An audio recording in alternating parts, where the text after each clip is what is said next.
So we have two swords in the middle and a cup and a major arcana, the lovers, and then we have this Three of Pentacles down the bottom, which is your overall energy for the month.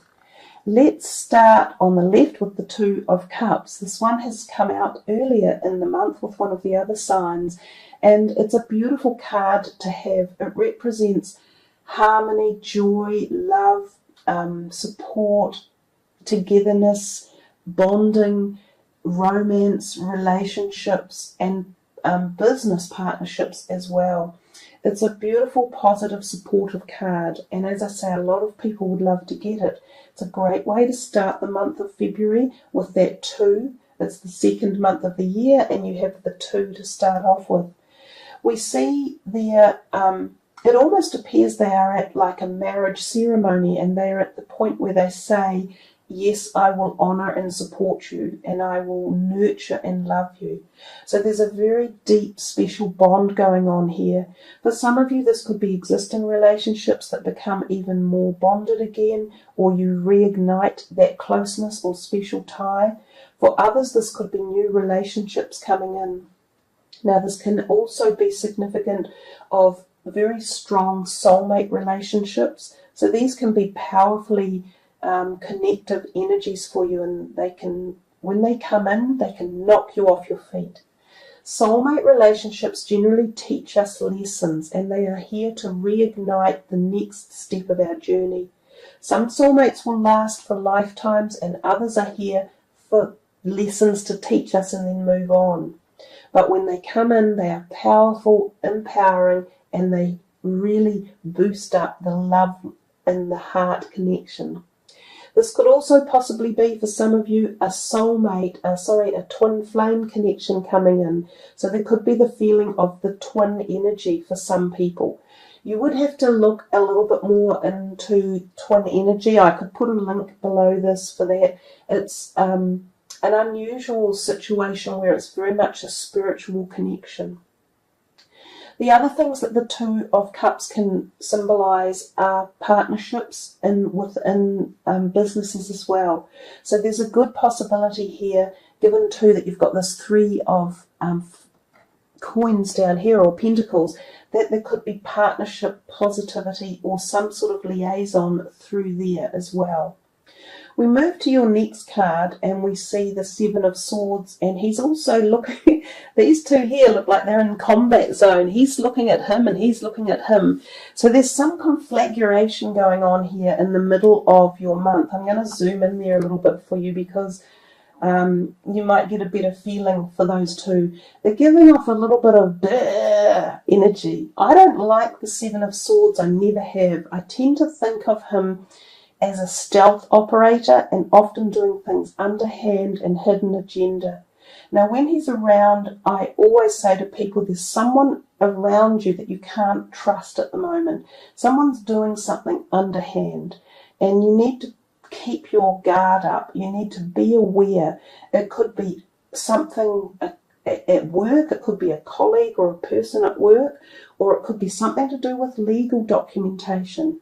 If you're signing things or documents or anything along those lines, be very careful that what you're signing is above board and that it's being done fairly and legally in particular. Also, it's about your own behaviour too. Don't do anything underhand at this time because you're likely to be caught. Think twice about doing anything that's not quite fair or honest or above board.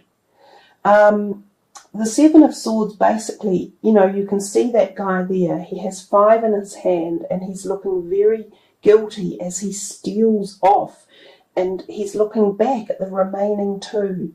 So he's taking something and trying to move into the future, but leaving part of it behind, and he's unsure if what he's doing is right. So he has second thoughts.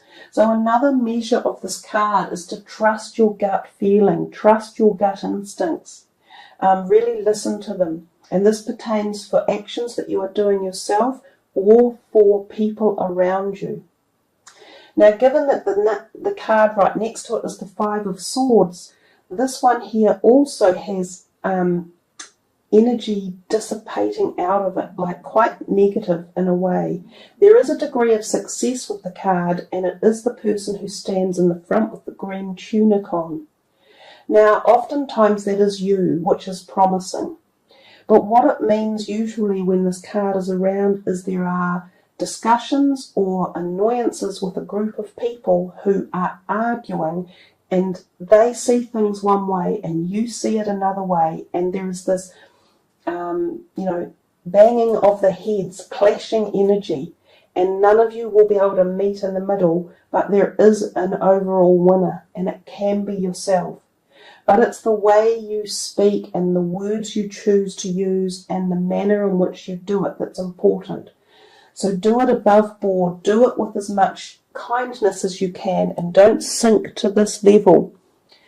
The reason that this card could be here is because this person may be these ones walking away. You may catch someone doing something that they shouldn't be doing, and boy, you're going to let them know about it.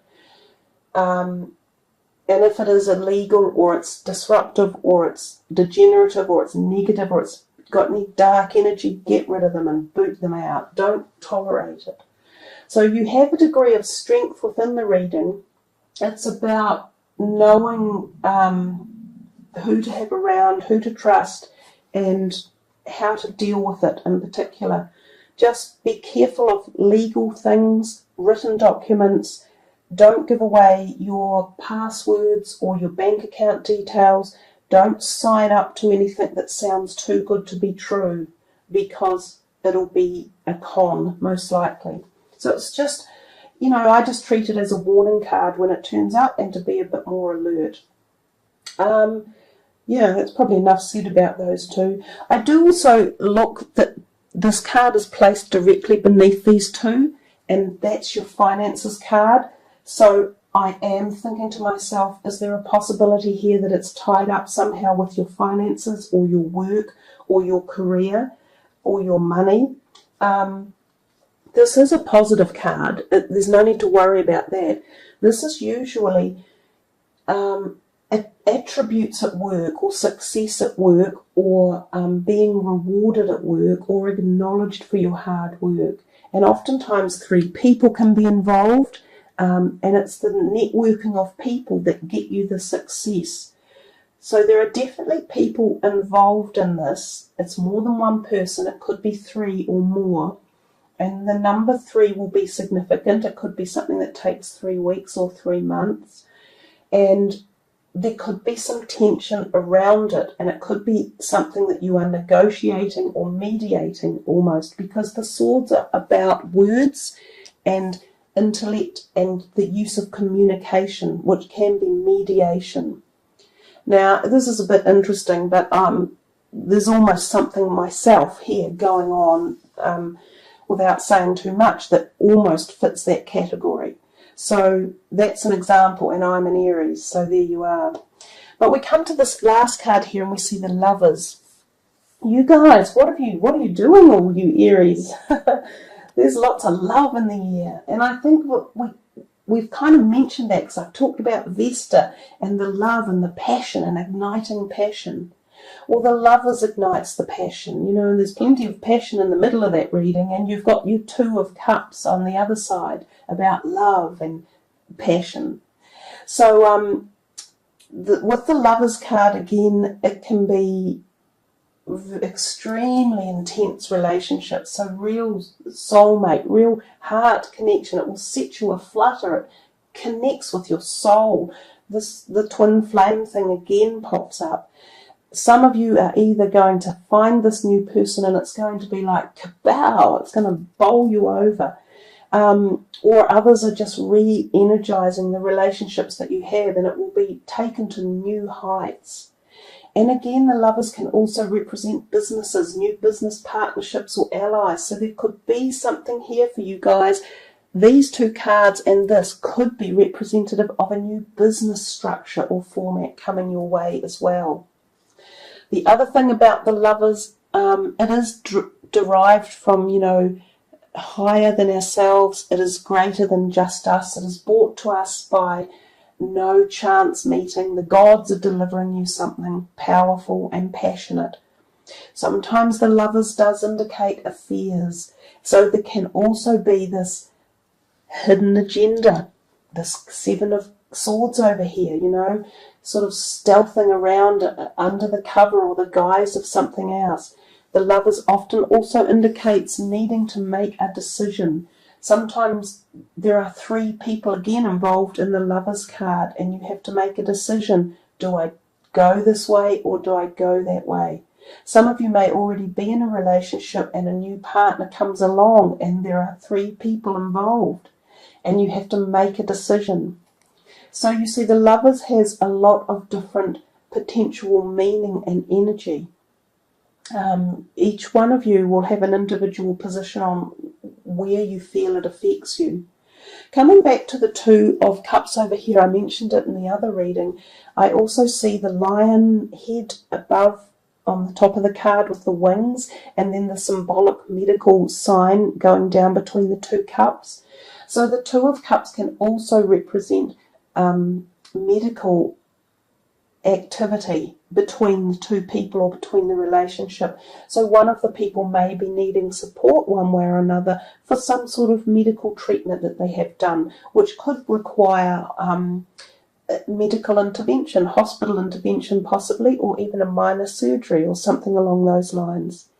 So I think we've probably covered off the Three of Pentacles down here as a card of success, achievement, through the use of more than just one person, often three, and often around the career or your finances. So something positive anyhow, and that's your overall energy card. So even though we don't see finances or career up here per se, the energy is there for the month, and it ties into a whole lot of this other activity. So quite a busy reading for you there, Aries. A lot to be said. It certainly wanted to come out. Let's look into your last card and see what's coming your way for Aries. Giving and receiving. So this is another kind of like active card again. We see this beautiful angel sitting there with a parrot on one side and a kangaroo on the other. And I can't help but think of the obvious with this, and that's Australia. So whether or not some of you are aligned to Australia or there are connections there, there's a possibility of energy there. But giving and receiving is truly one of the biggest gratuitous situations in life. And when we find ourselves in gratitude, our whole cycle of life flows. Without gratitude, we receive nothing.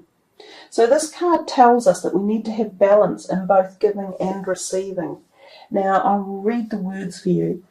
The entire universe operates in cycles similar to your inhalations and exhalations. When you only exhale, which is give, or only inhale, which is receive, you become out of rhythm with the universe. For optimal health, energy, and replenishment, balance each inhalation in your life with an exhalation. So this is about the giving and receiving of life and keeping that cycle going. And I think there was plenty of receiving in your reading with the love coming in. And so part of that is about giving love back out as well, and knowing that every time you give, you receive more. So the cycle, as I say, the gratitude cycle is what keeps us alive and thriving. But also I think the card has a degree of physicality with it, and it is definitely about your physical health as well, because I'm getting this pattern of breathing for you. So it's about breathing in and out, and inhalation and physical perspectives of life. So there's a message there too for your physical bodies.